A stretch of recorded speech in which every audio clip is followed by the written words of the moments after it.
Bonjour et j'espère que vous allez bien. Alors, dans cette vidéo, nous allons justement réaliser ce rendu que vous voyez ici. Donc, le but est de voir un outil de modélisation, ça s'appelle extrusion manifold. Donc, on va aussi passer un peu par les géométries nodes, bien qu'on peut aussi le faire avec les particules cheveux. Donc, pour cela, je vais quitter pour vous montrer à quoi ça ressemble. Donc j'espère que vous le voyez très bien. Alors, je vais venir cliquer sur File pour créer un nouveau projet. Alors, une fois que nous sommes ici, nous allons travailler d'abord avec ce cube. Donc pour cela, vous allez venir en Edit Mode et vous allez, bon, je vais me rapprocher un peu. Je vais faire clic droit, subdivision une seule fois. Et là, j'ai des faces que nous voyons ici. Donc, je vais lâcher et nous allons venir dans... Donc, par défaut, vous êtes sur cet outil d'extrusion. Donc, nous allons faire extrusion manifold qui permet de tirer une face ou de reculer une face. Donc, j'espère que vous avez compris. Donc, par exemple, vous allez cliquer sur face ici pour sélectionner les faces. Donc, par exemple, ça, je vais faire comme ça. Ça aussi, je peux monter un peu. Donc je déplace justement les faces avec pas avec des ordres aléatoires. Donc j'augmente un peu comme ça et j'espère que votre outil de sélection est bien ceci. Alors nous allons faire aussi avec cette face que là.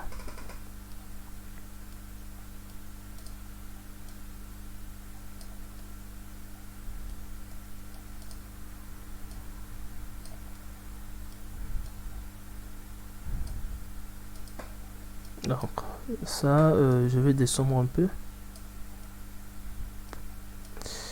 Je vais simplement monter pour éviter un peu de problèmes.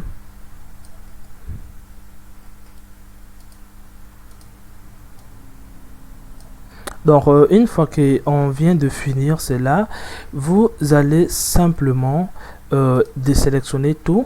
Ensuite, vous allez venir dans Select. Vous allez venir cliquer sur sélection aléatoire et là ça va sélectionner les faces aléatoirement. Donc je vais recommencer encore, select random et là ça sélectionne aléatoirement. Donc je vais désélectionner la face qui est là. Donc je pense que là ça n'a pas bien sélectionné, ça m'a pas plu. On va justement refaire. Donc je vais annuler la sélection et nous allons faire select random. Donc je veux pas que, bon, nous allons laisser comme ça. Vous allez venir ici et vous allez créer un matériau, cliquez sur new et sur new. Une fois que vous avez cliqué, vous allez cliquer sur enregistrer le matériau sur les faces qui ont été sélectionnées. J'espère que vous avez compris. Alors nous allons quitter le mode edit, revenir en mode objet. Nous allons créer une surface avec S. Et sur cette surface, nous allons venir dans géométrie node. Vous allez cliquer sur new. Alors, ce nœud que nous voyons, ces deux nœuds représentent notre objet. Mais ça sera notre objet avant et ça sera notre objet après. Cela veut dire quoi? Ce nœud représente notre objet avec l'état que nous voyons ici. Et ce nœud représentera notre objet une fois qu'on va le modifier avec les nœuds géométrie node.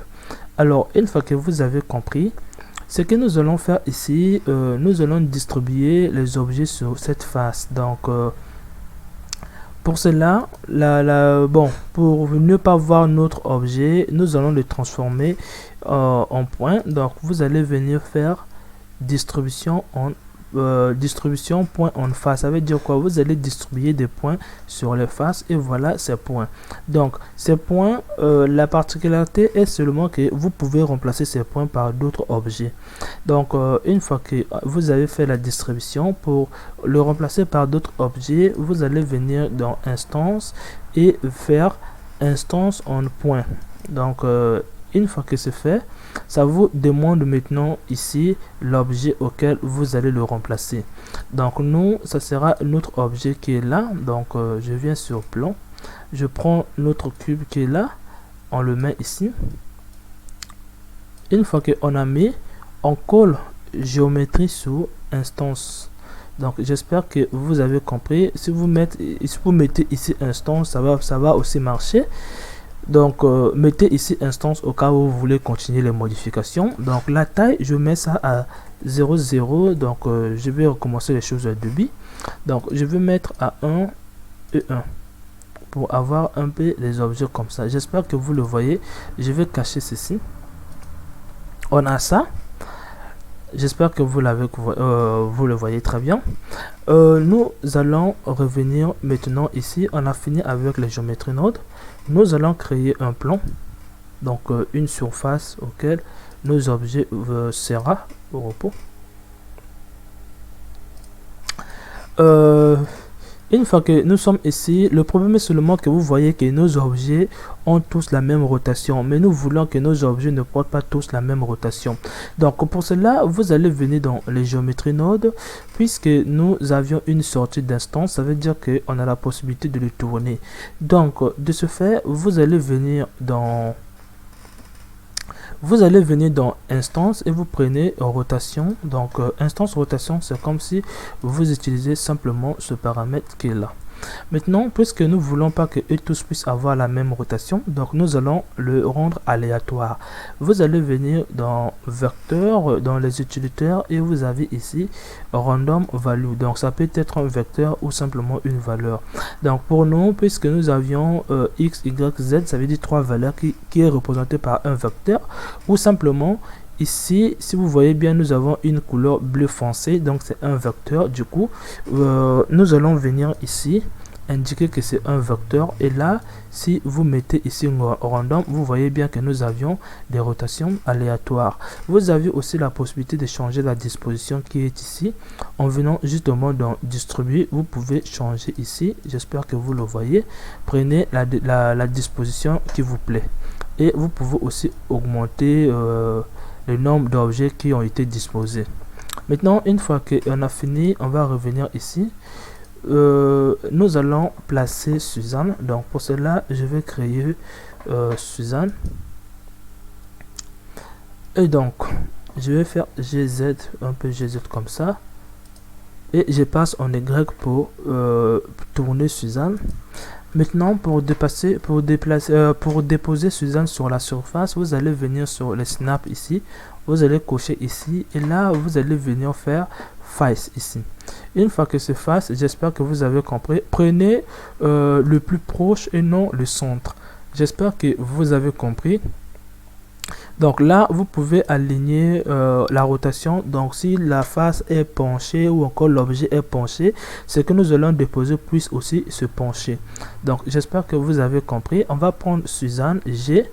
Vous allez le mettre, je sais pas où, moi je le mets ici. Donc j'espère que vous le voyez très bien. Donc voilà pourquoi je voulais pas l'utiliser, c'est juste pour vous présenter. Donc moi je vais faire comme ça et GZ pour descendre un peu là. Et donc j'espère que vous le voyez très bien. Je vais le mettre comme ça. Shift D. R, je mets un peu comme ça. Shift D, je mets encore Suzanne ici. Je fais Suzanne là. Donc j'espère que vous l'avez vu. Maintenant nous allons augmenter Shift D. Donc Shift D c'est pour dupliquer pour les gens qui ne savent pas. Donc une fois qu'on a fait ceci, la chose à faire maintenant, on devrait travailler avec les animations. Donc pour cela, la première des choses, vous allez venir dans animation ici. Vous allez poser la caméra. Donc si par exemple je viens sur cette vue, je fais CTRL ALT 0, je vais maintenant poser la caméra. Donc si vous cliquez sur la caméra et vous faites GG deux fois, vous pouvez déplacer la caméra comme ça. Maintenant vous allez venir dans les contraintes ici. Vous allez prendre contrainte tracto pour pour pointer la caméra vers un objet. Donc si vous prenez track, vous ne pouvez plus faire tourner votre caméra. Si vous voulez tourner votre caméra, prenez le dump ici. Donc je vais prendre la caméra, je mets ça sur Suzanne qui est là. Et là, ce que je vais faire ici, je passe en vue de haut puisque la vue de la caméra est là. Je peux faire retourner un peu Suzanne comme ça. Alors, une fois que c'est fait, on va maintenant travailler sur l'animation. Donc pour nous, vous allez cliquer sur cet objet, vous allez faire I, vous allez cocher le, d'ailleurs je vais enlever, vous allez faire I, vous allez cocher rotation. Donc on va venir sur les propriétés de l'objet ici, nous allons augmenter la valeur ici. Donc vous allez venir ici peut-être, vous allez augmenter la valeur comme ça. Et vous allez faire ici, vous allez le cocher.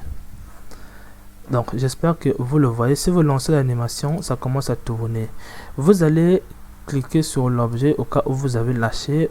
Vous allez cliquer sur la touche A et vous allez encore cliquer sur la touche T. Vous allez cliquer sur linéaire afin que ça puisse pas avoir un mouvement qui s'arrête à la fin. Alors, une fois que on a fait, on voit bien que ça tourne ici, donc c'est ce qu'on voulait. Mais on veut aussi que lorsque on est en vue caméra, on veut que la caméra puisse aussi tourner. Donc voilà pourquoi je vous ai dit que si vous voulez tourner la caméra, il faut pas prendre cette contrainte. Donc nous allons l'enlever, nous allons prendre le contrainte qui s'appelle dump. Et on indique Suzanne ici, et là la vue change. Il suffit de venir prendre "-Z" et là ça va revenir. Du coup on a la possibilité de tourner la caméra. Donc par exemple moi je vais rester ici, je vais mettre ça à 0. Donc vous allez faire I, vous allez cocher rotation, vous allez venir à la fin, donc à la fin ici à 250, vous allez faire R comme ça. Et vous allez cliquer encore sur I, vous allez venir cliquer sur rotation. Et là, si vous lancez, vous allez voir que la caméra est en train de tourner. Maintenant, pour éviter que ça puisse s'arrêter à la fin, on va faire T et vous allez faire linéaire. Donc, j'espère que vous avez compris. Je vais lancer l'animation et là, voilà ce que nous obtenons. Vous allez venir dans le layout ici. On va maintenant aller travailler sur les matériaux. Donc on va venir simplement ici. Donc sur le matériau, on n'a pas grand chose à faire. Donc vous allez cliquer sur le cube qui est là et vous allez descendre en bas. Vous allez venir cliquer sur l'émission. Vous allez mettre une valeur ici. Donc vous allez augmenter la valeur et là vous voyez bien qu'on a la lumière. Donc on va augmenter la luminosité à 5. Une fois qu'on a fini avec le matériau, on va pas aller loin. Vous allez venir sur ici. Donc vous allez venir en mode rendu. La première des choses de ce que nous voyons, c'est que dans l'ombre, on ne voit plus nos objets dans l'ombre. Donc nous allons les régler en venant justement sur ambient. Vous allez cocher ambient occlusion et vous allez faire par exemple une distance de 9. Et là, vous voyez bien les objets. J'espère que vous l'avez vu. On va cocher le bloom parce que quoi, on a la lumière, c'est comme si c'était des simples couleurs. Donc vous allez venir, on va décocher aussi ce paramètre. Donc j'espère que vous le voyez très bien. Si vous voulez avoir des ombres qui seront floues, il suffit de cocher ici ou de l'enlever. Donc moi je le laisse. J'enlève et vous cochez le bloom pour avoir un peu cet effet. J'espère que vous le voyez très bien. Donc une fois que vous avez fait le bloom, on va changer la couleur du bloom. De toutes les façons, la couleur qu'on va faire va changer. On le verra on le verra après. Sur notre surface, donc on va faire des réflexions parce qu'on n'a pas de reflets comme vous le voyez ici. Donc nous allons venir en vue caméra, on n'a pas de reflets. Vous allez venir dans Square ici, vous allez cocher ici et là vous voyez bien des réflexions. Donc la réfraction, bon, je ne sais pas si vous avez besoin, mais au moins les précisions, vous augmentez la précision, ça va vous permettre d'avoir bien les réflexions, mais le problème est seulement vous aurez le flou lorsque vous allez bouger comme ça. Et vous allez faire aussi max, donc la précision au max. Il y a encore d'autres paramètres. Bon, on va pas toucher, on a fini. Nous allons maintenant régler un peu les ombres. On veut que les ombres ici soient floues. Donc vous allez venir dans Shadow et vous allez faire ce paramètre à 1024. Et si vous constatez que ce n'est pas flou, c'est parce que peut-être la valeur ici est moins élevée. Donc moi je le mets à 64. Et là vous aurez les ombres qui vont être ici. Donc j'espère que vous le voyez. Maintenant j'aimerais pouvoir vous dire que on a fini, mais le problème est seulement que la lumière est mal gérée ici. Vous voyez bien que on n'a pas vraiment de la lumière, tandis que on a plus de la lumière, mais c'est comme si on n'avait pas la lumière. Donc vous allez faire Shift A, vous allez venir prendre d'ailleurs nous allons faire une chose. Vous allez cliquer sur la surface, vous passez en mode Edit ici et vous passez sur les arrêts. Donc vous extrudez, donc vous allez faire touche E, donc extrusion Z, et on va faire encore extrusion Y, donc extrusion Y comme ça. Maintenant vous allez toucher sur les deux bordures ici avec Shift, vous allez faire CTRL B. Une fois que c'est fait, vous allez avoir ce paramètre qui va apparaître ici. Donc sur ce paramètre, ce qui va nous intéresser, c'est segment. Donc vous allez mettre par exemple moi, bon je veux abuser un peu, je le mets à 100. Et vous allez venir en mode objet. Donc une fois que c'est fait, vous êtes en mode objet. Nous allons maintenant travailler la lumière. Donc pour cela, vous allez venir prendre les lights propres. Donc on va commencer par les ombres. Vous allez l'augmenter à fond. N'abusez pas trop aussi. Donc je vais augmenter ça à fond et faire SZ GZ comme ça. Ça c'est pour les ombres, donc pour que ça gère un peu l'ombre et la lumière. Pour les réflexions, nous allons prendre ceci et vous allez aussi l'augmenter à fond. Maintenant vous allez venir sur le rendu ici, donc je passe même déjà en vue caméra. Vous allez venir en bas, vous aviez Indirect Live. Donc une fois que vous êtes ici, vous allez cliquer justement sur Bake qui est là. Donc lorsque vous allez faire Bake, ça va commencer maintenant à faire des calculs pour gérer l'ombre. Donc pour cela, je vais